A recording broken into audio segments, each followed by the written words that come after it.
Hello everyone, welcome to my YouTube channel study with खुशबू।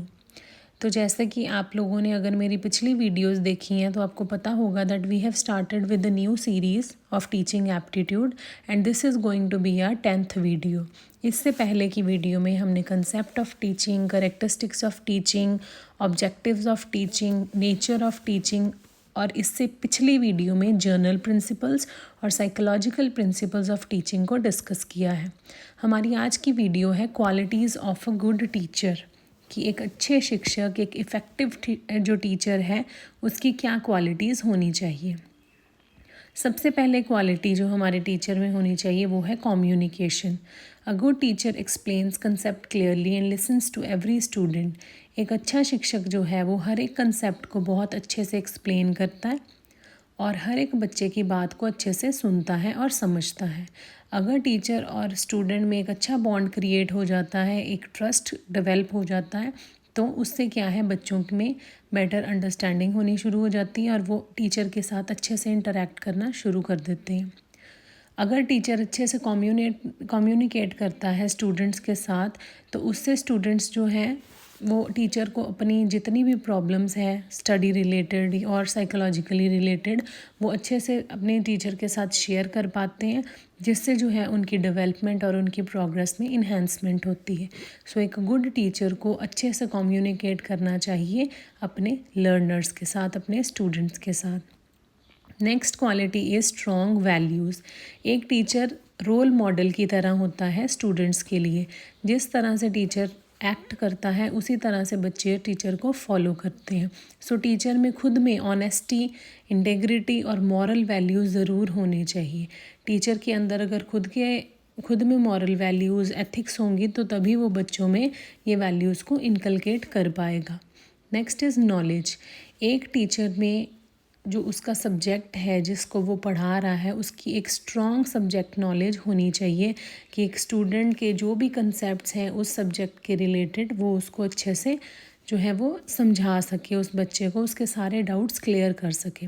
अगर एक teacher में strong subject knowledge होती है तो उसमें बहुत ज़्यादा कॉन्फिडेंस आता है टीचर में, और इससे क्या है, बच्चे उस टीचर के ऊपर ट्रस्ट करने लग जाते हैं जिस टीचर को अपने सब्जेक्ट की प्रॉपर नॉलेज होती है।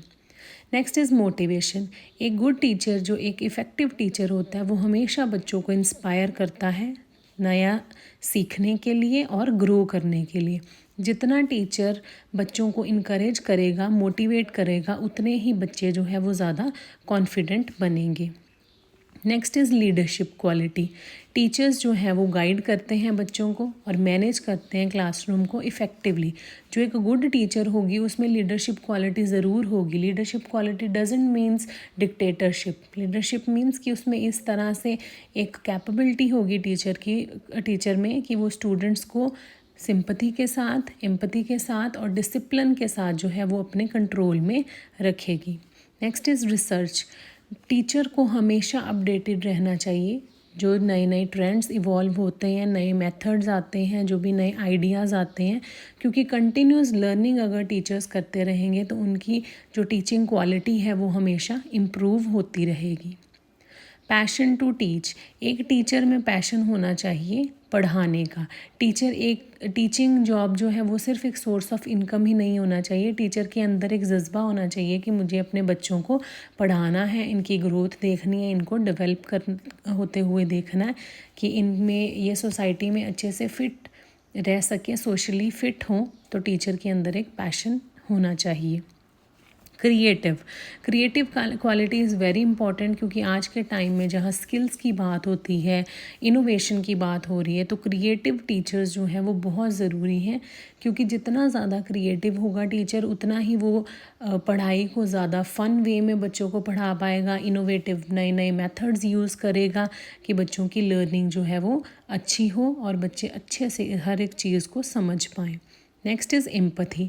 टीचर को हमेशा बच्चों के साथ एक गुड बॉन्ड जो है वो डेवलप करना चाहिए, बच्चों की फीलिंग्स को समझना चाहिए, उनकी प्रॉब्लम्स को समझना चाहिए और एक स्ट्रॉन्ग टीचर और स्टूडेंट बॉन्ड बनाना चाहिए।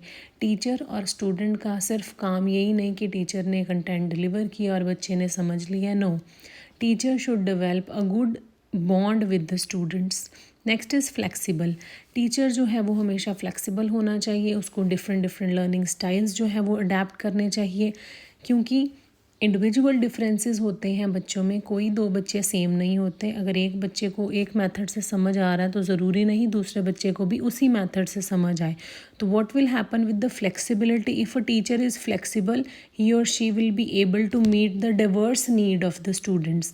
हर एक बच्चे की जो डिफरेंट नीड्स होगी, टीचर को समझ आ जाएगा कि इस बच्चे को इस तरह से समझ आता है, इस बच्चे को इस तरह से समझ आता है। लेकिन अगर टीचर स्टीरियोटाइप्ड या रिजिड रहेगी कि नहीं एक ही मेथड के साथ सारी क्लास समझेगी, तो उससे जो है वो आउटकम्स या ऑब्जेक्टिव्स वो अचीव नहीं कर पाएगी टीचर।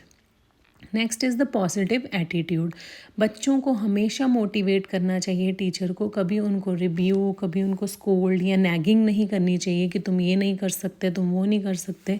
स्टूडेंट को हमेशा मोटिवेट करना चाहिए। जितना ज़्यादा क्लासरूम का इन्वायरमेंट सपोर्टिव रहेगा, बच्चे डिसिप्लिन में रहेंगे, टीचर की कंट्रोल में रहेंगे, उतनी ही लर्निंग जो है वो इफ़ेक्टिव बनेगी। Hard working. टीचर जो है उसको अपनी प्लानिंग में बहुत ज़्यादा हार्ड वर्क जो है वो डालना चाहिए। जितनी ज़्यादा प्लानिंग सिस्टमैटिक और ऑर्गेनाइज्ड होगी, उतनी ही टीचिंग स्मूथफुली जो है वो क्लासरूम में चलेगी। हार्ड वर्क हमेशा आउटकम रिज़ल्ट ज़रूर देता है, और टीचर का रिज़ल्ट बस यही है कि उसके बच्चे जो हैं वो, उसके स्टूडेंट्स जो है वो अपने ऑब्जेक्टिव्स को अचीव कर पाएँ। पेशेंस। टीचर जो है उसको बहुत पेशेंस के साथ काम करना चाहिए। स्पेशली जो स्लो लर्नर्स हैं उनको बहुत कामली हैंडल करना चाहिए। ठीक है, इससे क्या है, ये इंश्योर करता है कि हर एक बच्चे को अटेंशन मिले, और जितनी ज़्यादा पेशेंस होंगे टीचर में, उतनी ही उसकी क्लास जो है वो डिसिप्लिन्ड रहेगी। फेयर। टीचर को हर एक बच्चे के साथ फेयर रहना चाहिए, हर बच्चे को इक्वल अपॉर्चुनिटी देनी चाहिए, किसी के साथ किसी तरह का कोई डिस्क्रिमिनेशन नहीं करना चाहिए। सबको फेयर अपॉर्चुनिटीज़ और सबका फेयर रिज़ल्ट जो है वो होना चाहिए। Next quality is punctual. Teacher खुद अगर डिसिप्लिन्ड होगा, पंचुअल होगा, रिस्पॉन्सिबल होगा, तभी जो है वो बच्चे उसके पंचुअल रहेंगे, तभी बच्चे रिस्पॉन्सिबल या फिर डिसिप्लिन बनेंगे। अगर टीचर खुद ही टाइम पे नहीं आएगा तो बच्चों को वो कोई वैल्यूज़ नहीं सिखा पाएगा, और जो टीचर पंचुअल नहीं होता उसकी क्लासरूम कभी भी कंड्यूसिवली कंडक्ट नहीं कर पाता, वो कभी भी स्मूथली उसकी क्लासरूम नहीं चलेगी। The last but not the least, और भी बहुत सारी क्वालिटीज़ हैं of an effective teacher, but here we will end the video with organised. Teachers should be organised, they should not be unorganised. Lesson planning करते हुए organisation is required. Teaching को smooth बनाती है लेसन प्लानिंग, इफ़ेक्टिव बनाती है, आपके goals, आपके objectives आप इजीली अचीव कर सकते हैं।